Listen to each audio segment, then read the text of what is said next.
Evening to one and all. Today I'm going to discuss about the topic on different types of cables. So this comes under module 4. So in this video, we are going to discuss about the constructional features of cable and what are the different types of cables that are available. Constructional features of cable. So here we can see the four parts, that is conductor. So the starting point is the conductor part, and surrounding the conductor is the insulation part.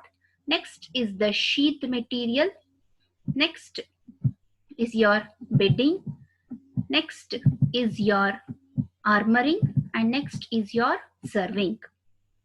So here the conductor that are being used are either copper conductor or aluminum conductor are used, and in this session we are going to discuss about different insulation materials that are used for covering the conductor, and the sheath, what are the intersheath materials that are used, and next covering for the sheath is the bedding.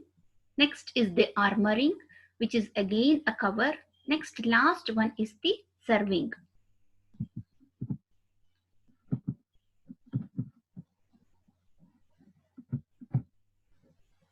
Next is the first one is the conductor or core. Stranded copper or aluminium is used as conductor. Copper is denser and heavier but more conductive than aluminium. These conductors are subjected to annealing. Annealing is a technique where the conductors are being prepared to handle the very high current carrying capacity.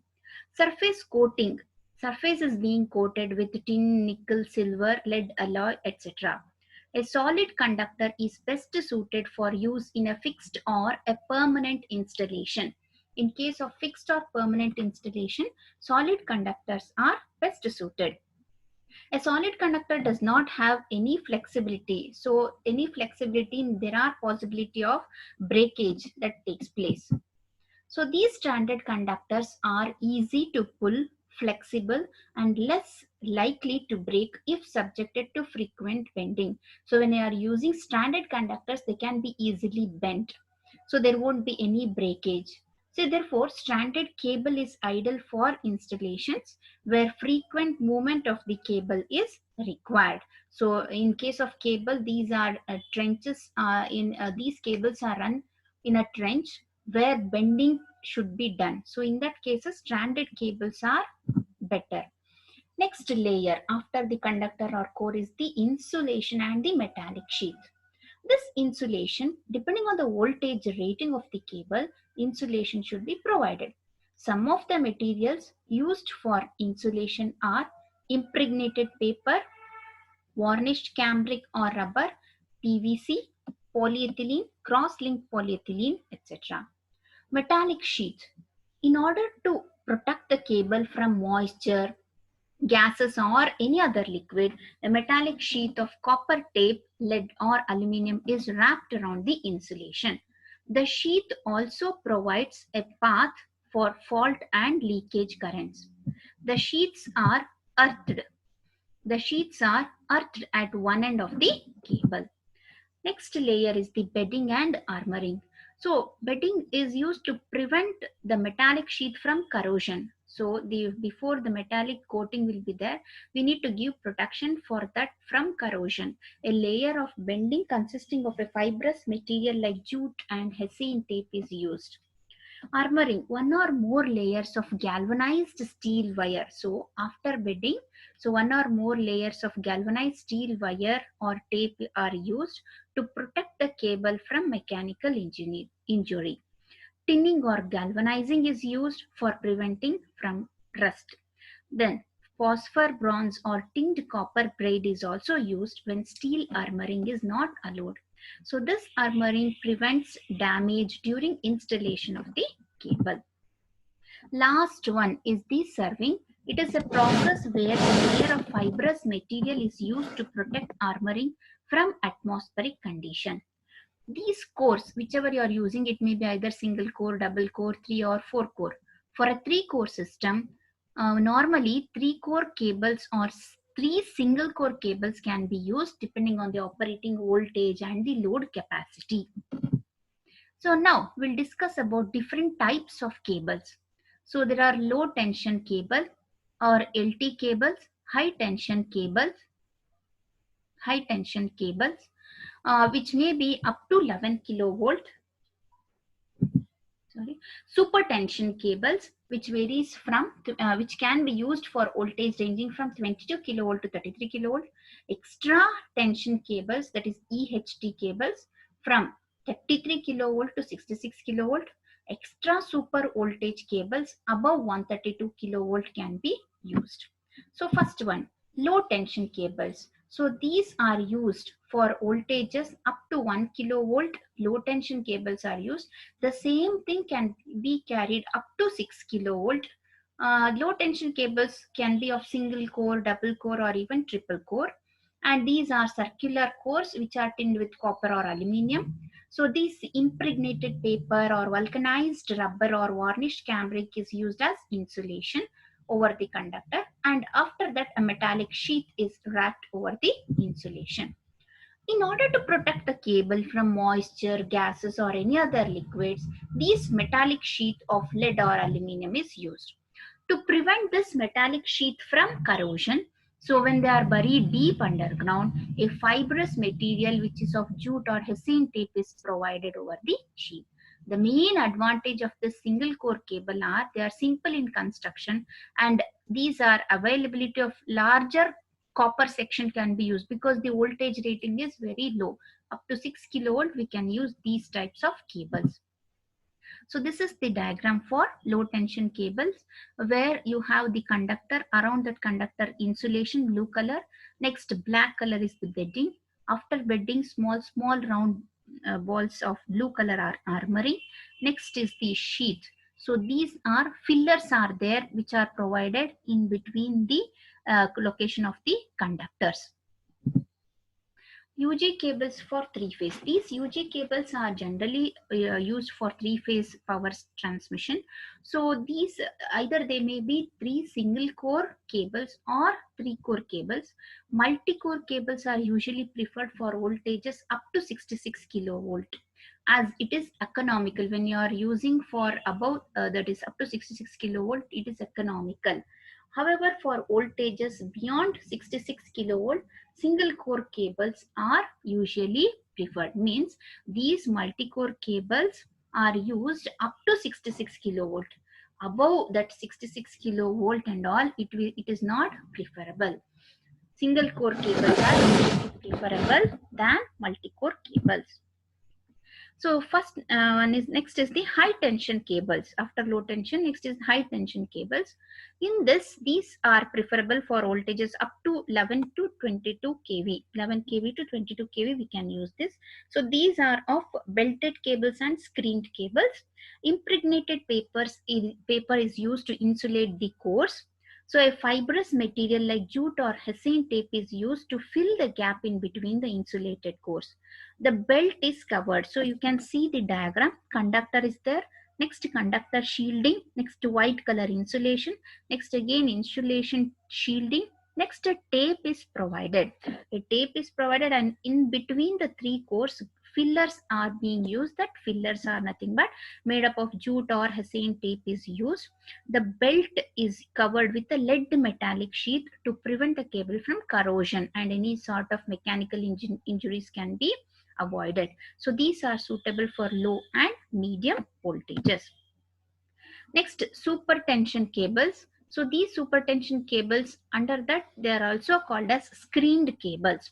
So for voltages up to 33 kilovolt, screened cables are preferred. Under exceptional cases, they can be used for voltages up to 66 kilovolt. So usually they are preferable for 33 kilovolt. The major types of screened cables are H-type cables and SL-type cables. H-type cables, these were first designed by H. Hochstetter. These cables have the cores which are insulated by the layers of the impregnated paper is used as insulation. So metallic screen will be provided, which is made up of aluminium foil, and this is wrapped over the insulation of each core. Okay, metallic screening will be provided. Then a copper wound fabric tape is also covered around the three cores. The cable will not have any belt, but metallic sheath, bedding, armoring and serving will be provided. The only thing is it is not provided with the belt as in the earlier case. So this is the diagram for H-type cable. The major advantages, the null spaces can be is eliminated since the dielectric material will be filled, as the metallic screen help in absolute impregnation of the cable. So this filler will be metallic screening will be provided in this case, but the belt is not provided in H-type cables. This is SL type cable. So it is almost similar to H type cable, except that screen around each core is covered by a lead metallic sheet. So there will be no overall metallic sheet. So overall there won't be any metallic sheet, but armoring and serving is provided for this protection. The main advantages are due to the absence of overall metallic sheet, bending of cables becomes easy. Bending will be easier. Also, there is reduced possibility of core to core breakdown due to separate sheets. Since you have separate sheets, if any one breaks, also the replacement can be easily done, and it can be where the damage is there, it can be easily identified. This is the diagram for SL type cables. The main disadvantage is that as the metallic sheets are thin, the metallic sheet is thinner, manufacturing is becomes difficult. They are used for voltages up to 66 kilovolt. Next is extra high tension cables. So these are used for voltages above 130 to 130 kilovolt. So to meet the increased voltage demand, these are used, and in these cables null spaces are eliminated by increasing the pressure of the compounds, and they are also called as pressure cables. What are these pressure cables? Usually these pressure cables are used for voltages up to 66 kilovolt. Solid type cables are not usually preferred for these voltages because they have the tendency to break down. So breakdown of insulation is easily done due to the presence of null spaces. So these null spaces are filled by or eliminated by using these pressure. They are filled with the pressure pressure cables. These completely eliminate the void or null spaces by increasing the pressure of the compound. So with the pressure they are going to fill with the some gases so that the null spaces can be avoided. Oil filled cables. These cables are provided with the channels or ducts for oil circulation. Oil circulation can be taken place. So here, so continuously when there is the flow of current, heating takes place. So in order to cool that, the oil is being circulated so that the oil carries the heat along when it is circulated. The oil under pressure is continuously supplied to the channel through external reservoirs. The oil under pressure will completely eliminate null spaces that are formed between the layers. As the null spaces are eliminated, these cables can also be used for higher voltages of the ranges 66 kilovolt to 230 kilovolt. Up to 230 kilovolts, these type of cables can be used. So this is the diagram for oil filled cables. So it may be here in the diagram shown is a single core oil filled cable. So center is the oil channel. Next surrounding that is the conductor, and afterwards it's the paper insulation is being provided. Next protection from the lead sheet. Then afterwards bedding and serving. Bedding is provided to prevent from moisture or from the rusting. Next is the last layer is the serving, which acts as the mechanical support.